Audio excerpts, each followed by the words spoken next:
High hello everyone, welcome back to my channel. मी Ashwini Ashu's lifestyle चॅनलमध्ये तुम्हा सगळ्यांचं मनापासून स्वागत करते. तर आजचा हा आपला व्हिडिओ ना मागच्या आठवड्यामध्येच मला तुमच्यावर शेअर करायचा होता, पण काही कारणास्तव मला ते तुमच्यावर शेअर करता नाही आलं. पण शॉर्ट व्हिडिओ मी तुमच्यावर शेअर केलेला आहे, ज्याला तुम्ही मला भरभरून प्रेम दिलेलं आहे. तो माझा पहिलाच व्हिडिओ आहे जो इतका सारा व्हायरल गेलेला आहे. खूप सारे व्ह्यूज, लाईक्स आणि त्याचबरोबर सबस्क्रायबरसुद्धा मला त्या व्हिडिओने दिलेले आहेत. हे सगळं फक्त तुमच्यामुळेच पॉसिबल झालेलं आहे. त्यामुळे सगळ्यात पहिल्यांदा तुम्हा सगळ्यांना माझ्याकडनं खूप सारं थँक्यू. आणि जर तुम्ही तो व्हिडिओ अजून सुद्धा बघितला नसेल ना, तर नक्की एकदा जाऊन चेकआउट करा आणि असंच माझ्या सगळ्या व्हिडिओंना तेवढंच प्रेम द्या. लास्ट 2 व्हिडिओमध्ये मी तुमच्यावर शेअर केलं की मी माझं किचन आवरायला सुरुवात केली. पहिलं तर डब्बे वगैरे मस्त क्लीन केले, ते पण छान आवरून घेतले. त्यानंतर ज्या काही काचेच्या बरणीज आहेत त्या पण छान आवरून घेतल्या.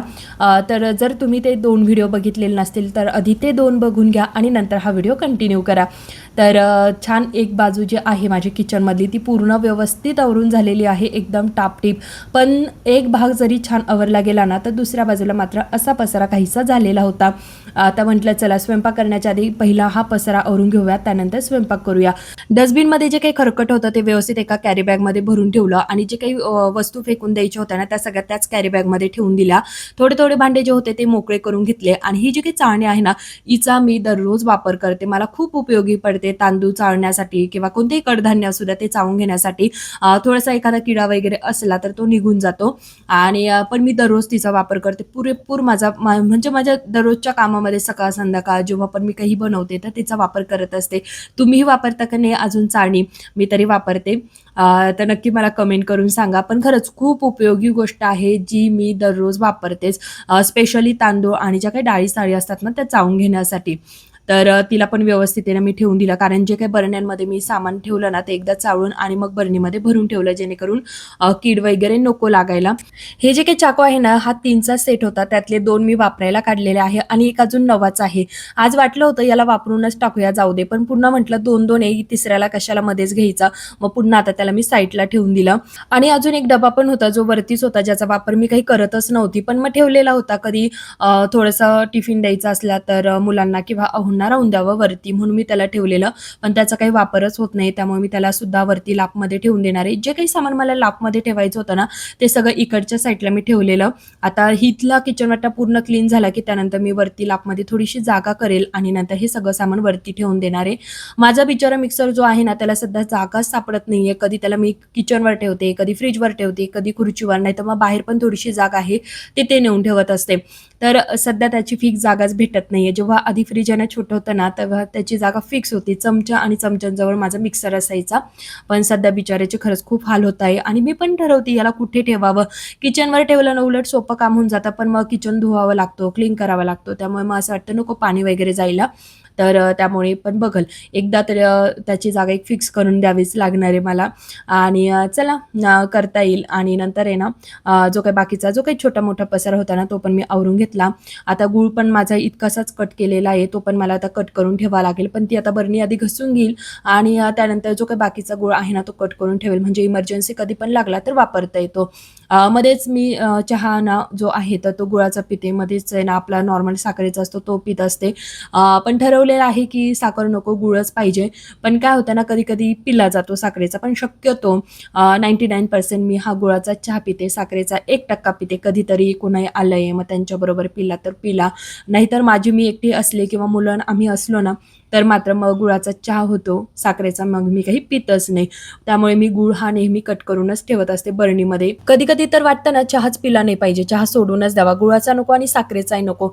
पण तो काही सुटतच नाही. सकाळ झाली की लगेच चहाची तलब लागते आणि दिवसभरामध्ये एकदा जरी चहा नाही पिला ना तर काहीतरी चुकल्यासारखं वाटून जातं. तर 3 वेळा मी चहा प्यायची, त्यातल्या 2 वेळा कट केल्या आणि सकाळी तरी मी चहा पितेच. आणि संध्याकाळी जर कोणी जोडी असलं तरच, कारण अहो नसतात आणि मुलांना काही इतकं तलब वगैरे लागत नाही, त्यामुळे मुलांना दूध देऊन टाकते आणि मग 1 वेळा मात्र चहा पिला जातो. जर तुम्हाला सुद्धा चहा इतका आवडत असेल ना तर तुम्ही नक्की समजू शकता मला, की दिवसभरामध्ये एकदा जरी चहा नाही पिला ना तर कसं होऊन जातं. मला नक्की कमेंट करून सांगा. तर चला, डीमार्टला गेलेली होती, हे पण मी तुमच्यावर शेअर केलेलं आहे. पण जे काही सामान होतं ना ते साईडलाच पडलेलं होतं. म्हटलं चला ते पण आता फ्रीजमध्ये ठेवून देऊया. जे काही रोहब्जा, कोकम वगैरे होतं ते मी ठेवून दिलं फ्रीजमध्ये. यावेळेस मी डीमार्टमधनं ना अंजीर आणलेलं होतं, पण ते दुकानापेक्षा डीमार्टमध्ये जरा ते मला महाग पडलं आणि मी तेच मुलांना सांगत होते डीमार्टला हे महाग आहे आपल्या दुकानामध्ये जरा स्वस्त पडतं. तर पहिल्यांदाच मी अंजीर आणलेला आहे. म्हटलं उन्हाळा आहे, राहून द्यावं, मुलांना पण सुट्ट्या आहे कधीमध्ये. तर त्यामुळे मी ते घेऊन आली. बाकीचं जे काही छोटं-मोठं सामान होतं ना, सब्जा वगैरे, तर ते मी या किराण्याच्या डब्यामध्ये भरून ठेवते आणि किराणा मी नेहमी ना माझ्या पंचपात्रीमध्येच ठेवायची. पण सध्या आहे ना त्याच्यामध्ये जागाच नाही. एका पंचपात्रीमध्ये मी ना साखर ठेवलेली आणि एकाच्यामध्ये तांदूळ ठेवलेले. त्यामुळे त्या दोन्ही पंचपात्री फुल भरलेल्या आहेत. त्यामुळे मग आता मला ह्या डब्यांमध्येच ठेवावं लागतं. तर 2-3 डब्यांमध्ये थोडा-थोडा किराणा हा ठेवलेला आहे. पण जेव्हा पण मला लागतं ना, तेव्हा मला दोन्ही तिन्ही डबे उचकत बसावे लागतात. याच्यामध्ये ठेवले की त्याच्यामध्ये ठेवलेले. माझी पंचपात्रीच बरी होती बरं का.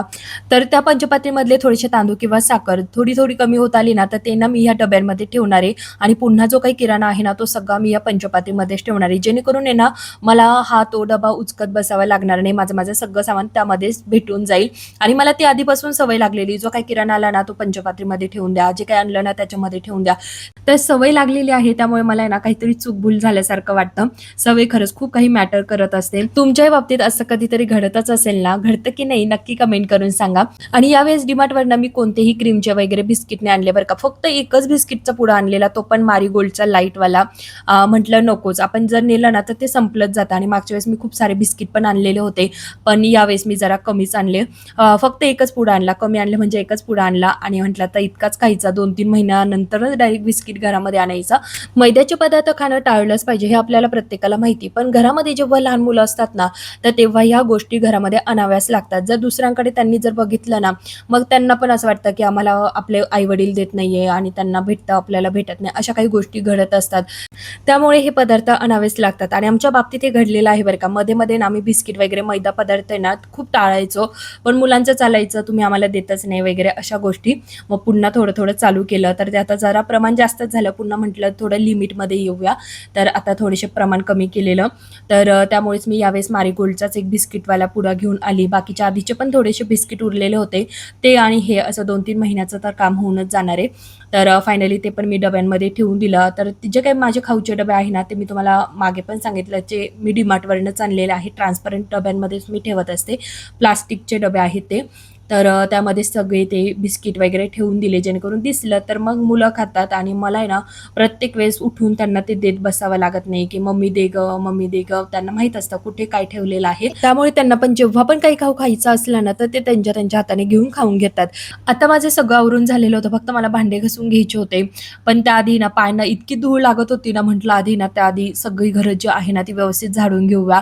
तर पहिल्यांदा सगळ्या रूम ज्या आहे, बेडरूम, हॉल, किचन सगळं मस्त झाडून घेतलं आणि हे आवरताना ना मला जरा उशीरच झालेला होता. अहो आणि गोलू गेला होता मस्त झोपायला, पण आरुष मात्र मला आहे ना जोडी बसलेला होता. त्याला म्हटलं, "तू आहे ना काही नको करू, पण फक्त माझ्याबरोबर आहे ना गप्पा मारत बस, जेणेकरून मला पण झोप येणार नाही आणि माझी पण कामं पटपट होऊन जातील." तर तो मला जोडी बसलेला होता. सध्या त्याला जेव्हापासून सुट्ट्या लागलेल्या ना, तेव्हापासून तो एक काम खूप भारी करतोय. ते म्हणजे ना टाईमपास जेव्हा करायचा असतो किंवा बोर झालं वगैरे, तेव्हा जीकेचे क्वेश्चन सॉल्व्ह करत बसतो आणि मला पण सांगतो, "मम्मी हे असं, ते तसं." असं त्याचं चालू असतं. आणि दुसरी गोष्ट म्हणजे ना, आता तर IPL चालू झालेली आहे आणि ती मुलांना आवडणार नाही, तर असं काही होणार आहे का? तर IPLच्या मॅचचं स्कोर काय वगैरे ते सगळं त्याचं चालू असतं आणि इथे ना तो माझ्याशी त्याच गप्पा मारत होता. "मम्मी हे असं, ते तसं." म्हटलं ठीक आहे आणि माझी इकडे कामं पण पटपट आवरून चाललेली होती. त्यानंतर मी ना भांडी घासायला सुरुवात केली आणि त्याचं चालू होतं, "मम्मी हॉलमध्ये थोडासा पसारा आहे, मी आवरून घेऊ का?" आणि आता इतका उशीर झाल्यानंतर कोणी जर आपल्याला मदत करत असेल, तर आपण नाही म्हणणार आहे का? तर होच म्हणतो. तर म्हटलं, "कर ना प्लीज आवरून घे."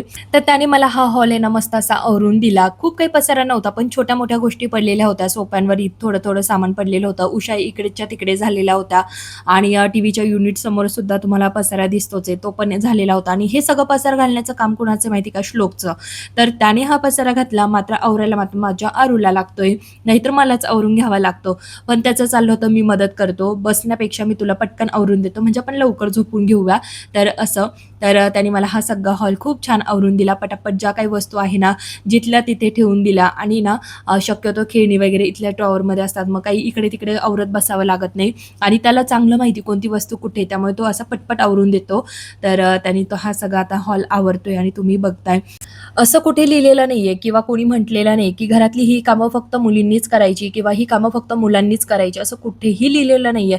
घर आपल्या सगळ्यांचं असतं, मुलांचं असतं, आपलं असतं किंवा आहोंचं सुद्धा असतं. असतं. सगळेजण आपण जर घरामध्ये राहतो ना, तर घरातली कामं सुद्धा सगळ्यांनी थोडी-थोडी केलीच पाहिजे. जेव्हा-जेव्हा ज्याला वेळ भेटतो त्याने ते आवरलंच पाहिजे. आणि मी तरी स्पेशली माझ्या मुलांना ही सवय जी आहे ना, ती लावलेलीच आहे बरं का, की घरातली सगळी कामं आपण आवरायची. कोणतंही काम करण्यामध्ये ना, कमीपणा किंवा लाज वाटून नाही द्यायची. काही जणांना ही गोष्ट आहे ना, जरा वाईट वाटत असेल, की लहान मुलांना सुद्धा ही काम करायला सांगते वगैरे. पण खरं सांगू का, सवयी ज्या असतात ना चांगल्या, त्या लहानपणापासूनच मुलांना लागतात. आता ही तर चांगलीच गोष्ट आहे. काही जणांसाठी चांगली, तर काही जणांसाठी वाईट. पण ही माझ्यासाठी तरी चांगली गोष्ट आहे. एका लेडीजची रिस्पेक्ट करणं किंवा तिला हेल्प करणं, त्याच्यामध्ये काहीही कमीपणा नाहीये. त्यामुळे ही सवय तर मी लावलेलीच आहे. तर बघा, त्याने मस्त छान मला हॉल आवरून दिला. आता मी त्याला जबरदस्ती नव्हती केलेली, पण त्याला ती सवय लागलेली, चला मम्मी इकडे आवरते, तर आपण तिकडे आवरून घेऊया. तो स्वतः बोलला आणि त्यालाही मला स्वतः मदत केलेली आहे. पण ही त्याला सवय लागल्यामुळे त्याला त्या गोष्टीचं काहीही वाटलं नाही. तर मस्त त्याने मला हॉल आवरून दिला. मस्त लाईट वगैरे दरवाजे सुद्धा लावून घेतले त्याने. तर आता मला हॉल काही आवरत बसावं लागणार नाही आणि मी इकडे मात्र माझी भांडी घासून घेत होती. तर आता ही पटापट सगळी भांडी घासून घेते. आता एकही दिवस असा जात नाही की त्या दिवशी भांडे न घासता झोपणं वगैरे. आणि जरी भांडे आपण गोळा करून ठेवले, तर झोप मात्र आपल्याला काही लागतच नाही जोपर्यंत आपण ती भांडी क्लीन करत नाही तोपर्यंत. कारण उद्या सुद्धा आपल्याला हे काम उठून करावंच लागणार आहे. त्यामुळे असं वाटतं ना, थोडासा उशीर होईल झोपायला, पण हे सगळे भांडे किचन वाटा छान क्लीन करूनच झोपावं, म्हणजे शांत झोप सुद्धा लागते. आरू बरोबर माझ्या गप्पा मारत मारत माझ्या इकडे भांडे घासण्याचं धुण्याचं काम चालू होतं. आता आजचे ना दुपारचे पण भांडे थोडेसे पडलेले होते, त्यामुळे भांडे पण मला खूप घासावे लागले. तर मी हे पटकन काम आवरून घेतलं आणि फायनली माझा किचन वाटा इतका छान क्लीन झालेला होता. खूप सारे भांडे आज घासले आणि आज इतकं भारी वाटत होतं ना, कारण माझा पूर्ण किचन असं क्लीन झाल्यासारखं मला वाटत होतं. एक वेगळं समाधान भेटत होतं आणि त्यातल्या त्यात माझ्या आरूने सुद्धा मला मदत केलेली होती. तर चला, कसा वाटला तुम्हाला माझा आजचा हा व्हिडिओ? आवडला तर नेहमीप्रमाणे लाईक, शेअर, सबस्क्राईब, कमेंट्स करा. पुन्हा भेटूया अशाच इंटरेस्टिंग डेली रुटीन व्लॉग्स बरोबर. तोपर्यंत बाय बाय फ्रेंड्स.